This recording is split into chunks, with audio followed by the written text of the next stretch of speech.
اگر ایوان میں بیٹھا کوئی ایک نوجوان بھی کھڑے ہو کر یہ کہہ دے کہ ہاں جتنی آزادی ہمیں ملی ہے اتنی ہی کافی ہے تو میں ابھی اور اسی کے وقت یہاں کے بجائے وہاں کھڑی ہوں. لیکن جناب صدر ہم آزاد نہیں. اور یہ کس آزادی کی بات کرتے ہیں جس ملک میں واٹر کولر سے لٹکتے ہوئے گلاس کو بھی زنجیروں میں جکڑ کے رکھا جاتا ہو, اس میں انسان کیا آزاد ہوں گے؟ جناب صدر ہم آزاد نہیں ہیں. جناب صدر اصل میں موافقت میں آنے والی مقررہ خود کو ڈزنی لینڈ کی پرنسس سمجھتی ہیں, کیونکہ یہ جو کہانی ہمیں سناتی رہی وہ پاکستان تو ہم نے کبھی دیکھا ہی نہیں. جناب صدر جس ملک کے سیاستدانوں کی ترقی کا عالم یہ ہو کہ ان کی دولتوں میں دن دگنی اور رات چگنی ہوتی ہو اور ترقی کا دار و مدار یہ ہو, تو پھر میں کیسے کہوں کہ ہم آزاد ہیں؟ جن ملک کے سیاستدانوں کے نام پاناما لیکس میں لیک ہوتے ہوں اور اسٹور مچنے پر فقط عوام کو لیپ ٹاپ کا لالی پاپ دے جاتا ہو, تو میں کیسے کہوں کہ ہم آزاد ہیں؟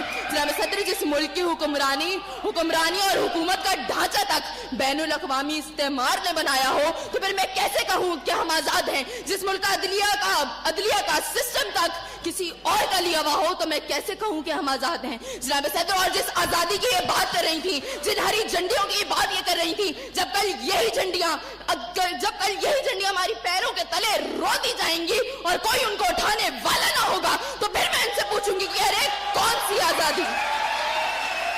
جناب صدر ہم آزاد نہیں کہ جب کشمیر میں ہمارے بھائیوں کو مار مار کے ان کا بھرکس نکالا جا رہا تھا تو ہم بھارتی مووی سلطان کو پاکستان میں سب سے مقبول ترین فلم بنانے میں مصروف تھے, تو میں کیسے کہوں کہ ہم آزاد ہیں؟ جب بارڈر کے پار ہمارے مسلمان بھائیوں کو مارا جا رہا تھا تو میرے ملک کے سیاستدان آم کی پیٹیاں اور ساڑیاں تحفے میں ان کو بھیج رہے تھے, تو میں کیسے کہوں کہ ہم آزاد ہیں؟ جناب صدر اور ہمارے نوجوانوں کے لیے, ابھی روڈ پر میں دیکھتی بھی آئی, ہمارے نوجوانوں کے لیے آزادی کا مقصد فقط بائکوں کے سائلنسر پھاڑ کے نکالنے تک محدود ہے, تو میں کیسے کہوں کہ ہم آزاد ہیں؟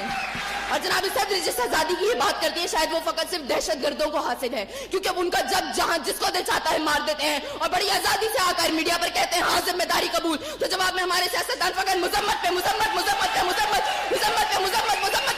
کر کے نظر آتے ہیں. ارے کون سی آزادی جس دیش میں ہر سمت بربادی کے سائے ہوں اور ملک کے ہر کونے میں ظلم اور جبر کے بادل چھائے ہوں, تو میں کیسے خود کو آزاد کہوں جہاں حق کو حق کہنے میں زبان میری تھراتی ہے؟